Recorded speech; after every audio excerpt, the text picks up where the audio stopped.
Kalau want itu keinginan atau kebutuhan yang sifatnya lebih umum, betul. Jadi lebih umum itu lebih luas ya cakupannya ya. Oke, saya bisa mengerti ini ya. Oke, bisa juga berubah-ubah karena kan ini sifatnya sangat luas gitu, jadi bisa berubah-ubah. Tuh ya. Ada lagi yang mau menambahi?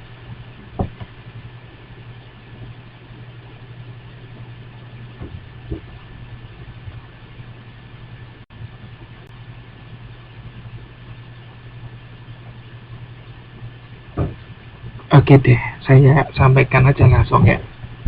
Jadi kalau keinginan atau kebutuhan itu adalah hal yang mendasar ya, yang harus dipenuhi ya. Nah kalau misalnya keinginan itu dari kebutuhan itu kemudian diungkapkan dalam objek tertentu yang mungkin hal itu dapat memenuhi apa yang dibutuhkan. Jadi lebih lagi ya, lebih luas lagi. Kemudian yang ketiga adalah permintaan atau demand. Kalau demand itu tadi kan sudah ada keinginan, sudah ada kebutuhan, sudah ada keinginan, kemudian ada demand. Demand itu adalah kebutuhan atau keinginan yang sudah disertai dengan kemampuan untuk membelinya dan memiliki daya beli ya. Itu bedanya. Yang contohnya gini aja lah. Kalau kebutuhan gini, manusia butuh makan, benar ya? Karena makan kan kebutuhan utama. Manusia butuh makan. Jadi makan itu adalah kebutuhan manusia. Nah, kemudian kita masuk ke want, keinginan. Nah, kalau kita ngomong makan itu kan bisa makan nasi, bisa makan spaghetti, bisa makan mie, bisa makan bisa makan sayur, daging, macam-macam lah. Itu namanya keinginan. Oh, saya lapar, saya butuh makan, saya pingin makan McDonald misalnya, hamburger. Oh, atau saya bikin makan nasi pecel, gitu ya. Terus saya pingin makan sate. Wah, jadi lapar nih ya. Nah, itu keinginan ya. Kalau keinginan itu sudah jadi lebih luas kan, dipengaruhi oleh preferensi seseorang ya. Nah, kemudian permintaan atau demand. Nah, setelah saya lapar, saya ingin makan sate. Nah, saya punya uang nggak gitu. Nah, kalau saya punya uang berarti itu sudah namanya permintaan karena sudah diikuti oleh daya beli, punya uang gitu ya. Nah, itu beda ketiga hal itu ya. Sepertinya saya ada kok materinya.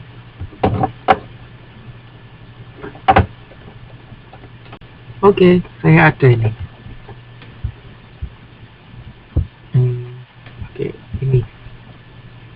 Sebelum saya lanjutkan ke berikutnya ya. Mengenai perbedaan kebutuhan, keinginan, dan permintaan. Oke, ini. Jadi kebutuhan atau need merupakan bawaan dasar biologi setiap manusia dan tidak dapat direkayasa oleh pemasar. Sifatnya internal. Nah, contohnya kebutuhan makan, minum, pakaian, tempat tinggal, rasa aman, penghargaan, gitu ya. Itu kebutuhan. Kemudian kalau keinginan atau wants merupakan hasrat akan pemuas tertentu dari kebutuhan yang lebih dalam. Orang Indonesia butuh makan dan ingin makan nasi dan jagung. Juga mempunyai keinginan berpakaian batik untuk berpesta, berpakaian santai untuk jalan-jalan. Jadi beda-beda gitu ya. Kalau kita ngomong keinginan itu beda-beda, tapi kalau kebutuhan itu sama. Ya. Kemudian yang ketiga adalah permintaan atau demands. Merupakan keinginan akan produk spesifik yang didukung dengan kemampuan dan kesediaan untuk membelinya. Nah, misalnya banyak orang berkeinginan membeli mobil baru, tetapi hanya sedikit orang yang mampu membelinya.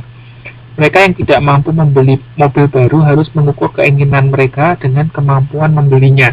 Jadi kalau kita ngomong permintaan itu dikaitkan dengan kemampuan ya. Itu perbedaan antara ketiga hal itu. Nah, ini satu konsep dasar terkait pemasaran yang perlu Anda pahami gitu ya, need, want, and demand. Kemudian konsep berikutnya adalah STP. Nah, saya mau tanya ini, STP ini apa? Ada yang pernah dengar nggak STP gitu?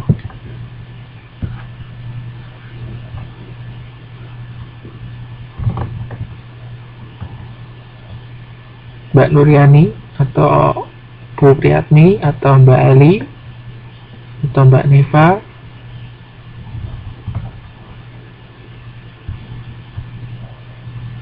Oh ya, enggak apa-apa. Ya, enggak apa-apa. Ini sebetulnya saya rekam kok ya. Jadi seandainya enggak bisa online, enggak apa-apa. Oke. Oke, pertanyaan saya, STP itu apa sih gitu ya?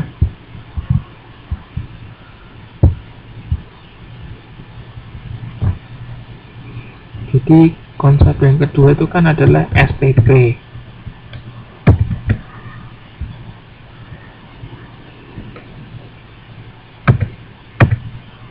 Ada yang pernah dengar STP?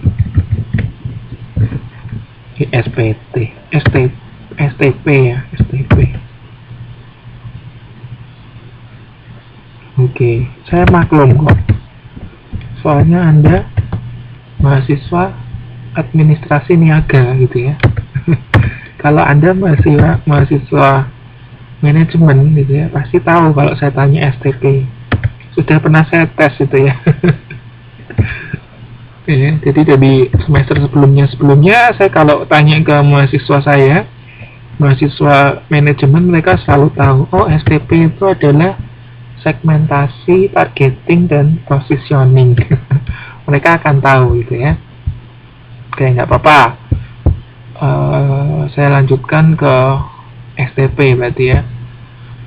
Jadi saat konsep berikutnya yang perlu Anda pahami mengenai terkait dengan pemasaran adalah STP ya. STP itu segmentasi, targeting, dan positioning itu singkatan ya.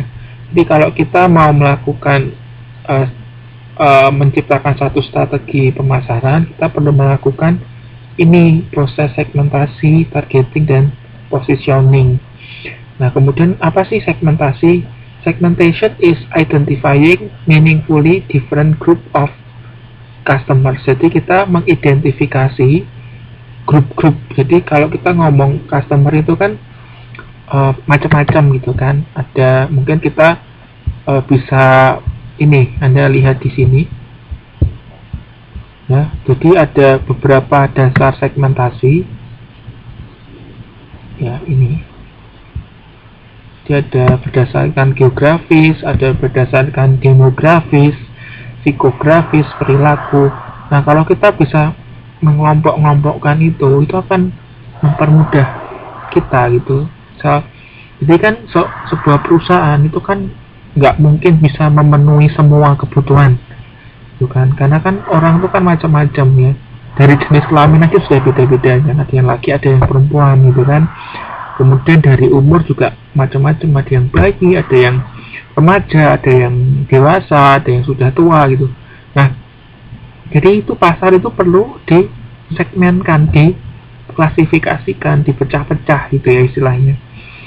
Nah, jadi segmentasi ya, segmentasi itu mengidentifikasi grup-grup ya, jadi digrup-grupkan itu. Nah, setelah digrup-grupkan, berikutnya adalah selecting which segment to serve. Jadi memilih gitu, menargetkan ya, menargetkan mana sih segmen yang mau dipilih gitu ya. Nah, setelah kita pilih, oh ini saya mau pilih segmen misalnya wanita remaja gitu ya. Jadi saya mau buat pakaian untuk wanita remaja. Nah, setelah memilih gitu ya, memilih wanita remaja ini, kemudian perusahaan melakukan positioning. Nah, positioning itu adalah proses implementing chosen image and appeal to choose segment. Jadi misalnya perusahaan itu ingin buat baju remaja wanita yang sporty atau yang modelnya yang apa gitu ya. Jadi di posisi dia pilih yang posisi yang apa gitu loh ya. Nah, positioning itu nanti setelah perusahaan itu melakukan proses positioning, berikutnya baru masuk ke proses namanya kita sebutnya 4P ya. 4P itu adalah produk itu singkatannya product, price, promotion, dan place. Itu sekilas mengenai STP ya. Anda bisa baca di modul juga mengenai STP di halaman 1.11 ya. 1.11 itu ada ya mengenai STP, tapi kurang lebih seperti itu, jelas ya. Kemudian kita lanjutkan ke apa ini, kok nggak kelihatan. Berikutnya adalah offering and brand ya. Offering and brand itu, offering itu penawaran dan brand itu merek. Mungkin yang ini bisa kita skip karena tidak begitu penting sih menurut saya.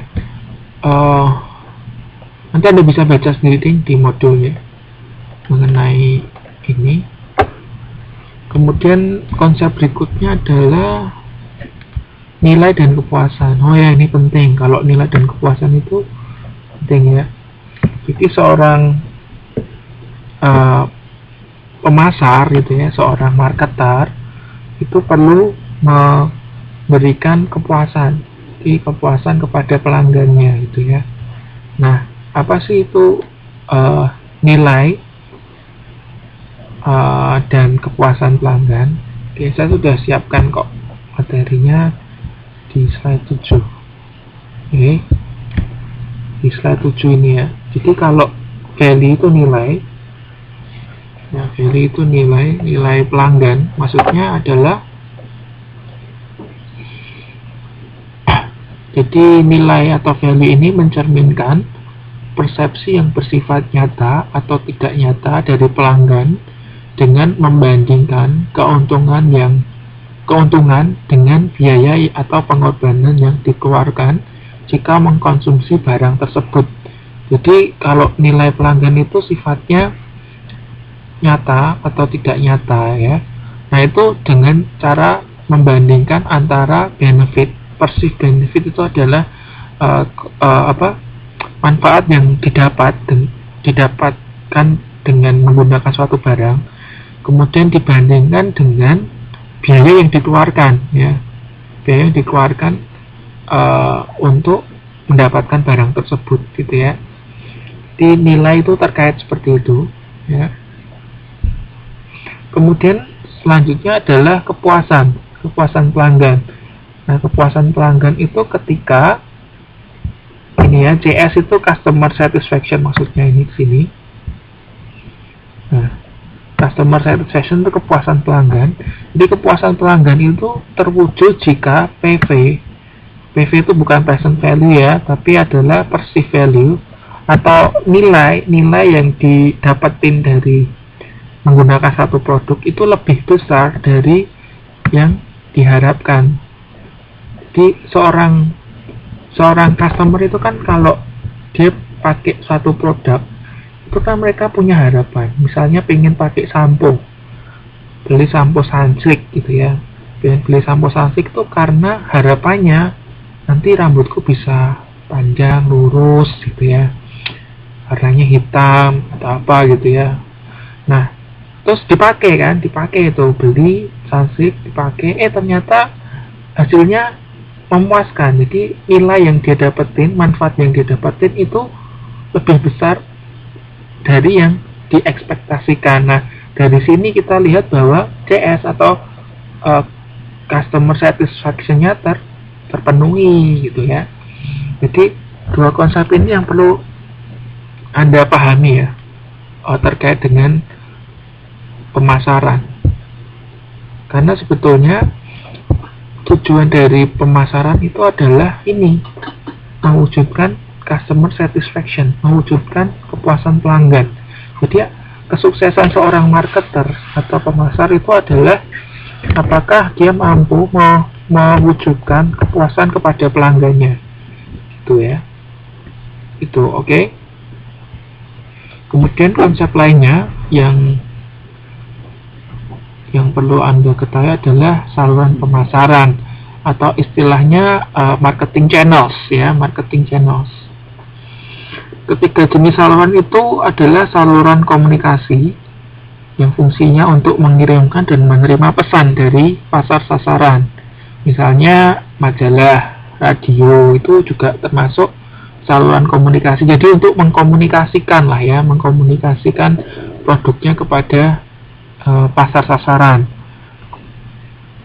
Kemudian selanjutnya saluran pemasaran selanjutnya adalah saluran distribusi. Nah, saluran distribusi itu tujuannya untuk mempertunjukkan barang. Contohnya ya toko-toko itu ya, toko-toko retailer kayak misalnya Indomaret itu atau Alfamart itu contoh dari distribusi dari saluran distribusi atau distribution channel. Nah, kemudian saluran yang ketiga itu adalah service channel ya. Nah, pemasar itu juga menggunakan saluran jasa atau service channel ya, yang berfungsi untuk mengelola transaksi yang dilakukan dengan para pembeli potensial. Nah, saluran jasa itu contohnya misalnya pergudangan atau transportasi, perbankan itu termasuk saluran pemasaran ya. Jadi saya ulangi lagi, ada 3 saluran pemasaran yang perlu Anda ketahui. Yang pertama terkait dengan marketing channels, communication channels atau saluran komunikasi. Kemudian yang kedua adalah distribution channels atau saluran distribusi. Yang ketiga adalah service channels ya.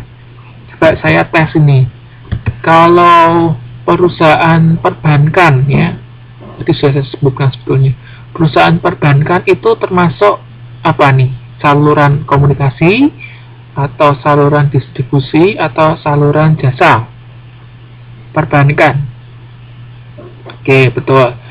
Oke, kalau transportasi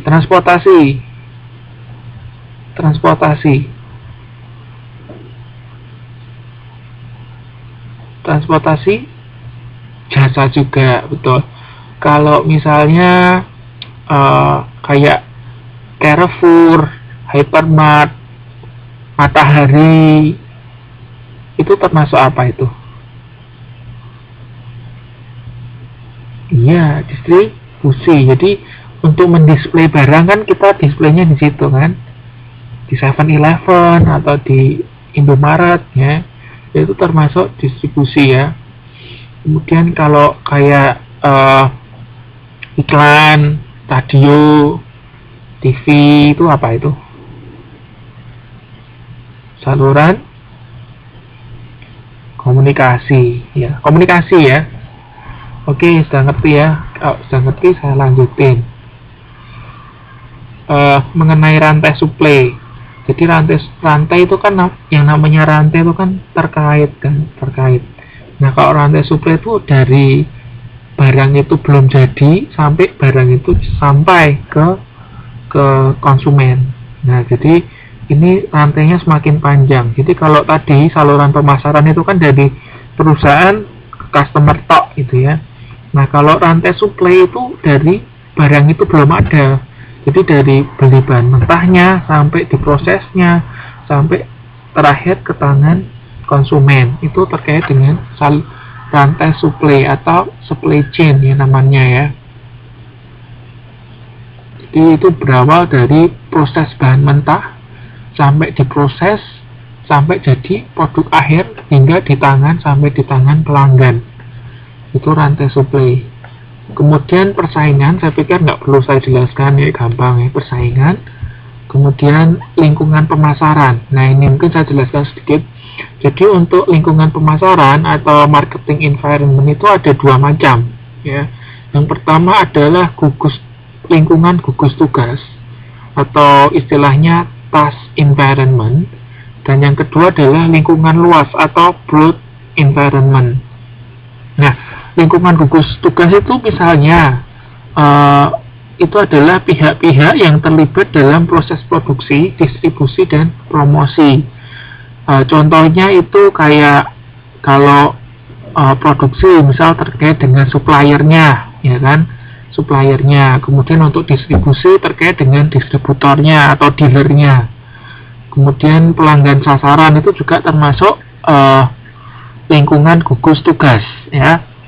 Kemudian kalau kalau lingkungan luas itu contohnya itu lebih luas lagi, misalnya ada enam komponen ya, ada 6 komponen. Misalnya lingkungan demografis, lingkungan ekonomi, lingkungan fisik, lingkungan teknologi, lingkungan politik dan hukum, dan lingkungan sosial budaya. Oke, saya ulangi lagi. Jadi environment atau marketing environment itu secara garis besar dibagi dua ya. Ada yang task environment atau gugus tugas, kemudian ada juga yang broad environment. Nah, kalau yang gugus tugas itu terkait dengan proses produksi, promosi sampai dengan delivery, penyampaian produk ke customer. Kemudian kalau broad environment atau yang lebih luas itu misalnya ada 6 ya, ada 6 komponen. Yang pertama lingkungan demografis, ekonomi, fisik, teknologi, politik dan hukum dan sosial. Oke, kita masuk ke fungsi ya. Jadi ada 8 fungsi oleh pemasaran. Yang pertama adalah buying. Buying itu pembelian ya. Pembelian. Jadi marketer itu harus mampu memastikan bahwa produk yang ditawarkan itu tersedia dalam jumlah yang mencukupi untuk memenuhi kebutuhan pelanggan. Jadi jangan sampai perusahaan itu kekurangan barang untuk untuk memenuhi kebutuhan pelanggan. Jadi make sure barang itu tersedia ya. Itu pembelian. Kemudian ada juga penjualan. Ya, penjualan itu terkait periklanan, kemudian penjualan perorangan, promosi, itu adalah penjualan. Kemudian transport atau pengiriman ya. Pengiriman berfungsi untuk memindahkan produk dari titik produksi ke lokasi yang dirasa nyaman oleh pembeli untuk dikonsumsi. Selain 3 itu ada juga fungsi penyimpanan, fungsi standarisasi, fungsi keuangan, fungsi pengambilan risiko, dan berikutnya adalah fungsi mengamankan informasi pemasaran. Jadi untuk yang terakhir ini, mengamankan informasi pemasaran itu berfungsi untuk mengumpulkan informasi tentang pelanggan, pesaing, dan anggota saluran pemasaran yang akan digunakan pengambilan keputusan dalam pemasaran. Ini penting ya. Jadi marketer itu perlu mengamankan informasi pemasaran, karena dengan menjalankan fungsi ini ya, fungsi mengamankan informasi pemasaran ini, perusahaan itu akan memiliki database yang baik, yang lengkap mengenai pelanggan. Tidak hanya pelanggan, tetapi juga pesaing. Jadi sewaktu-waktu pesaing mempunyai satu strategi bisa terbaca, gitu ya. Jadi ini 8 fungsi yang perlu Anda pahami. Oke. Sampai di sini ada pertanyaan?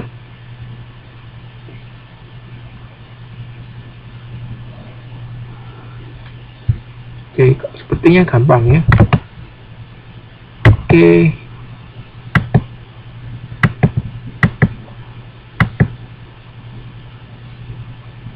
Kita masuk ke kegiatan belajar kedua. Jadi tadi setelah kita belajar mengenai arti penting dari pemasaran, berikutnya lebih dalam lagi kita akan membahas mengenai bagaimana merancang strategi pemasaran yang berorientasi pelanggan. Jadi saya kembali tegaskan bahwa marketer itu harus orientasinya itu ke pelanggan, gitu ya, atau istilahnya kita sebutnya market driven ya, atau rancang strategi yang orientasinya itu atau disetir oleh pelanggan ya.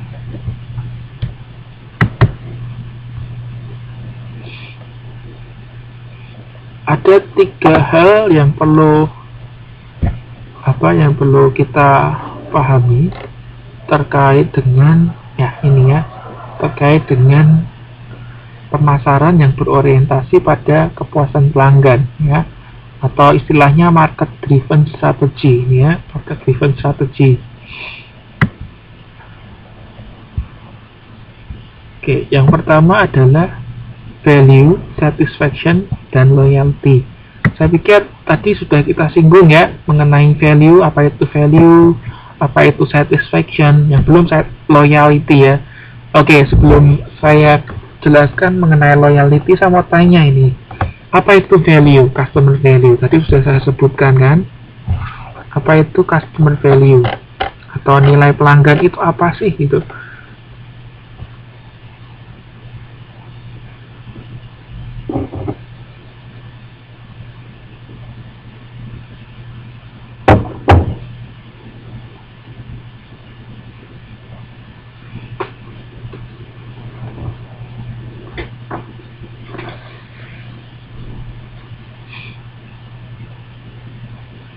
Apa itu nilai pelanggan?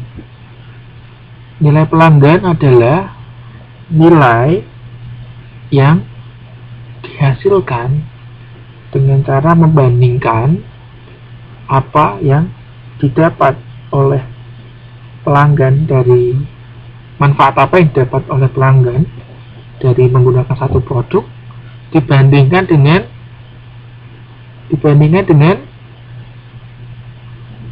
apa? Value.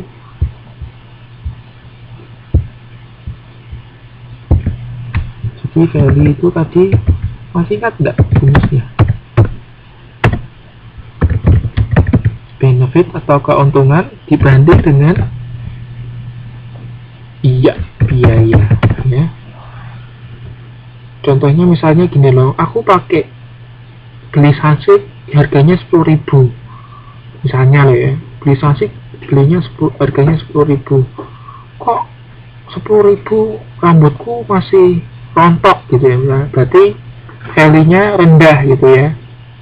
Tapi kalau misalnya aku beli 10.000 aja rambutku sudah halusnya kayak gini, panjang lurus hitam gitu ya, berarti itu value-nya tinggi ya, value-nya value-nya sunsilk itu tinggi gitu kan, seperti itu. Jadi value itu seperti itu.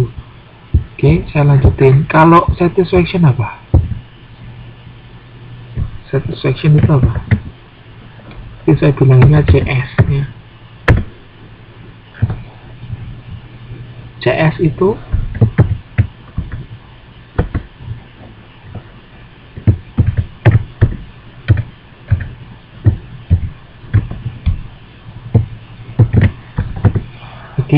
saya jelaskan lagi lah.